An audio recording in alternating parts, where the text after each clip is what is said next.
Bentley are set to reveal a limited production Supersports version of their Continental GT.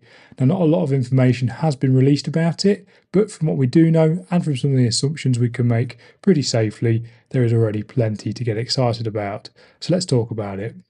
Now, when I say we don't know an awful lot about it, I really mean that. This is the extent of the press release. It's literally a paragraph, and you'll have to excuse my little underlines there. What I'm going to do now is I'll talk you through it, and I'll also show you the video that Bentley released alongside it to give us a hint at what this new Supersport is going to be all about. So here we go. Rare and raring, the return of Supersports. The new Bentley Supersports is set to be unveiled later on this week. It's going to be rear-wheel drive for maximum driver engagement. That's exciting. The lightest car yet of the modern Bentley era. Strictly limited production run as per the Supersports name. Cool, that's all good. And then I'll read this bit as well. So 100 years after the birth of the first Bentley Supersports, the nameplate returns to Bentley for only the fourth Supersports model in history. The new Bentley Supersports will be the lightest, most driver-focused and first rear-wheel drive Continental GT ever. Like the original, the new Supersports will be rare with a limited production run. And that's it. I will now play the video and I will add a little bit more context to what it is we're about to be saying.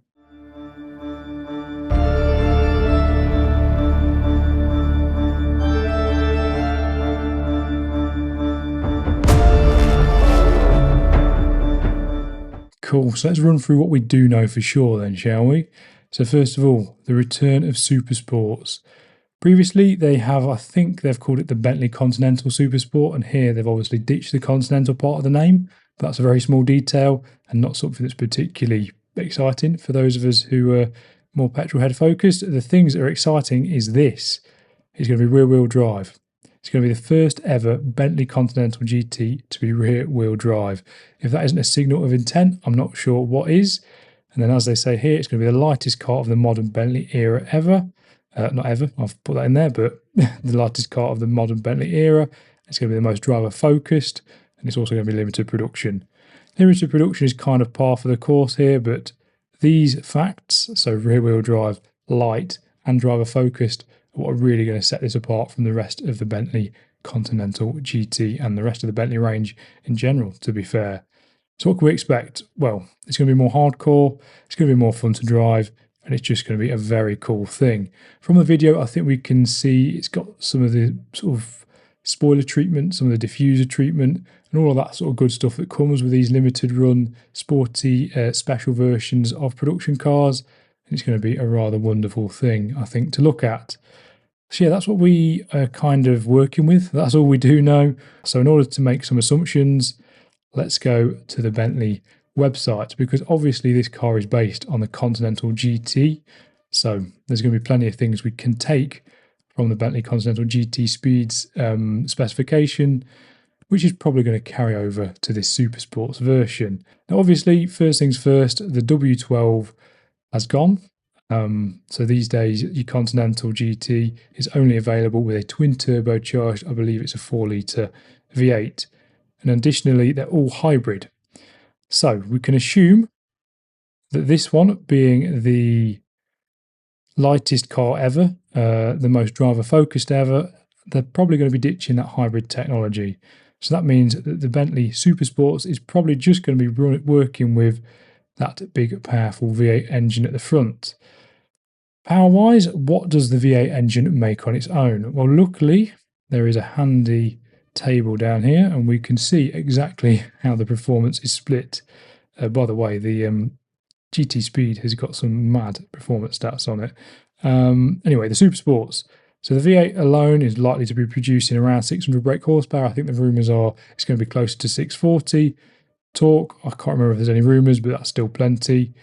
And then there's 0 to 60 and top speed. I'm imagining that with it being rear-wheel drive versus four-wheel drive, that's probably going to suffer, and that is probably going to suffer too, although that one is probably going to mostly be down to aero tweaks.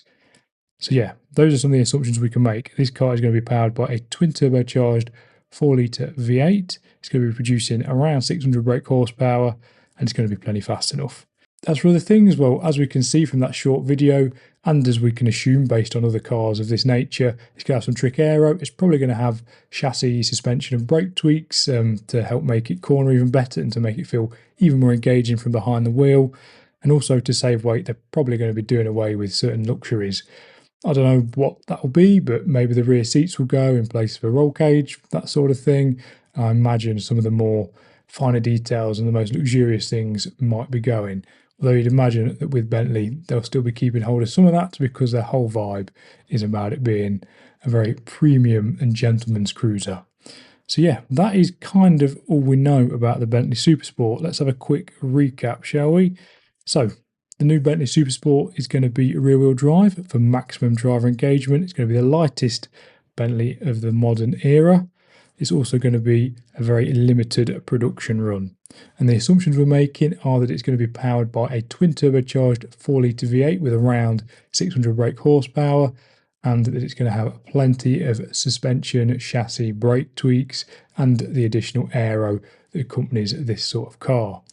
So overall, it's going to be a very exciting thing to see, and hopefully it helps really cement Bentley's place in the modern motoring environment. I, for one, am really looking forward to seeing it, and I hope you are too. So yeah, a bit of a short video today, but hopefully you've enjoyed it, and if you have, please remember to like, comment and subscribe, and I'll see you in the next one.